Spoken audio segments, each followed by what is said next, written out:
Bottle gourd హల్వాకి 2 table స్పూన్లు నెయ్యి తీసుకోవాలి. తీసుకుని మన ఎల్జీ మైక్రో ఓవెన్లో 2 మినిట్స్ టైం సెట్ చేసి 1.5 మినిట్ అయిన తర్వాత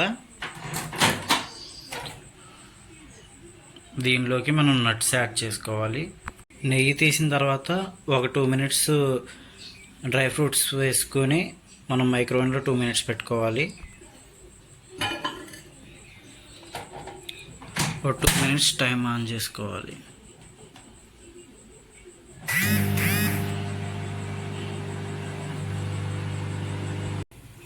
ఇలా రోస్టింగ్ అయిన తర్వాత వాటిని వేరే గిన్నెలోకి తీసుకోవాలి. నట్స్ని మనం వేరు చేసుకున్న తర్వాత ఇదే గీలో మనం కప్పున్నర తురిమి పెట్టుకున్న సొరకాయ తురుముని ఈ నెయ్యిలోకి వేసి మైక్రో ఓవెన్లో పెట్టాలి. ఇది ఇలా కలుపుకున్న తర్వాత మనం మైక్రో ఓవెన్లో పెట్టుకోవాలి.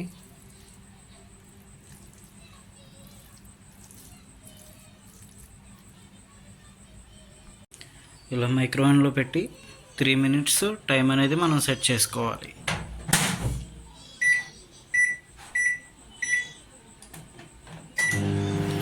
ఇలా చేయడం వల్ల సాఫ్ట్గా అవుతుంది. 54 మినిట్స్ మిగిలి ఉండగా పెట్టిన 3 మినిట్స్కి మనం దీంట్లో ఒక హాఫ్ కప్పు అంటే 1 కప్పు కద్దు తురుముకి హాఫ్ కప్ షుగర్ అనేది యాడ్ చేసుకోవాలి.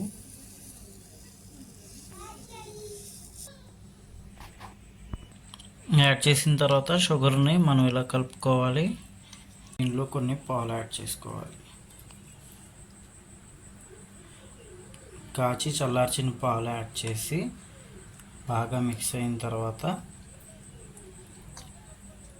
ఇంకొక 3 మినిట్స్ మైక్రో పవర్లో పెట్టుకోవాలి. ఇలా వచ్చిన తర్వాత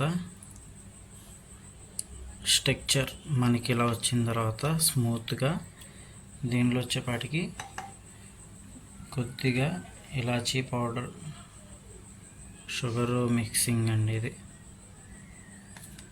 టేస్ట్ కోసం ఇలాచీ పౌడర్, మనం ముందు చేసుకున్న గీ నట్స్,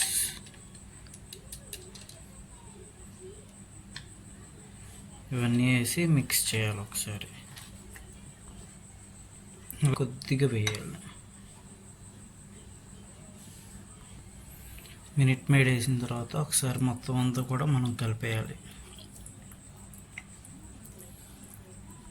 మనకి కన్సిస్టెన్సీ ఇలా వచ్చిన తర్వాత అన్నీ మిక్సింగ్ అయిన తర్వాత మనం దీంట్లోకి కొంచెం ఫుడ్ కలర్ అనేది యాడ్ చేస్తున్నాము.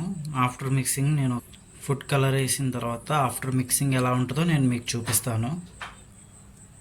ఆఫ్టర్ ఫుడ్ కలర్ మిక్సింగ్ తర్వాత మన మిక్చర్ అనేది చాలా బాగుంది, కలర్ఫుల్గా చూడడానికి.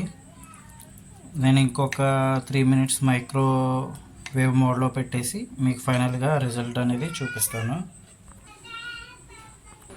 ఫైనల్గా కద్దూ కా ఖీర్ రెడీ.